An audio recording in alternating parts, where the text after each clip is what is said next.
మీరెప్పుడైనా మసాలా రైస్‌ని ట్రై చేశారా?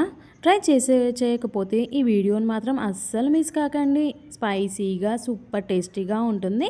ఫస్ట్ అయితే ఛానల్‌ని విజిట్ చేసి ఉంటే లైక్ చేసి, షేర్ చేసి, సబ్స్క్రైబ్ చేయండి. హాయ్, హలో, నమస్తే. నేను మీ ఆహా కుకింగ్ విత్ రోజా. మనకైతే కావాల్సిన ఐటమ్స్ అన్నీ వెజిటేబుల్స్ అండి. క్యాప్సికమ్, క్యాబేజీ, ఆలు, క్యారెట్, బీన్స్, మన పచ్చిమిర్చి, అలాగే ఆనియన్స్, అన్ని వెజిటేబుల్స్ కూడా మనము సన్నగా పొడవుగా కట్ చేసుకోవాలన్నమాట. ఇలా కట్ చేసుకుంటే మనకి మసాలా రైస్కి టేస్టీగా ఉంటుంది, సూపర్గా ఉంటుందన్నమాట. అందుకే నేను ప్రతి ఒక్క వెజిటేబుల్ కూడా ఇలా సన్నగా కట్ చేసుకొని తీసుకున్నాను. ఇప్పుడు క్యాబేజీ కూడా కట్ చేశాను, అలాగే పొటాటో కూడా సన్నగా పొడవుగానే కట్ చేసి తీసుకున్నాను అనమాట. అలాగే రైస్ కూడా కుక్ చేసి పెట్టుకున్నాను.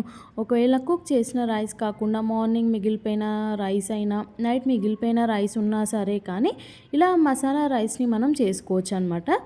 ఇలా ఈ విధంగా వెజిటేబుల్స్ అన్నీ కట్ చేసుకోవాలి.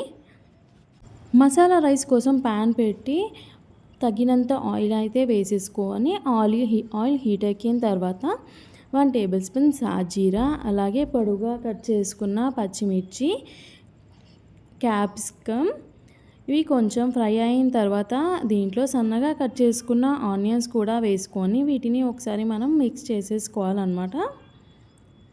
మిక్స్ చేసిన తర్వాత సన్నగా కట్ చేసుకున్న క్యాబేజీ, అలాగే సన్నగా కట్ చేసుకున్న పొటాటోస్, క్యారెట్స్ అన్నీ వేసేసుకొని వీటిని మనం మంచిగా ఆయిల్లో ఫ్రై చేసేసుకోవాలి.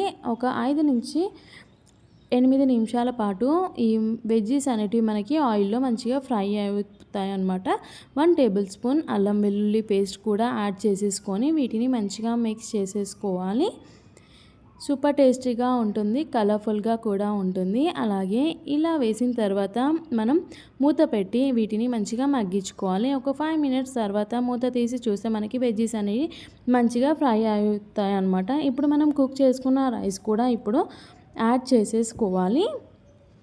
ఇలా యాడ్ చేసుకున్న తర్వాత మనం రుచికి తగ్గట్టుగా మిర్చి పౌడర్, సాల్ట్ అనేది యాడ్ చేసుకోవాలి. సూపర్ స్పైసీగా ఉంటుంది, టేస్టీగా ఉంటుంది. అలాగే ధనియాల పొడి, గరం మసాలా పౌడర్ ఇవన్నీ కూడా మనం యాడ్ చేసేసుకోవాలి.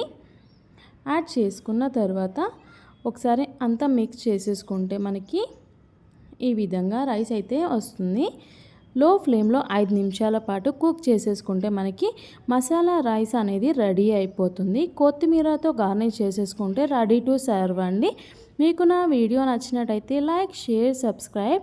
నా వీడియో చూసినందుకు చాలా థ్యాంక్స్. మళ్ళీ ఒక కొత్త రెసిపీతో మీ ముందు ఉంటాను. అంతవరకు నేను మీ ఆహా cooking with Roja. Thank you all.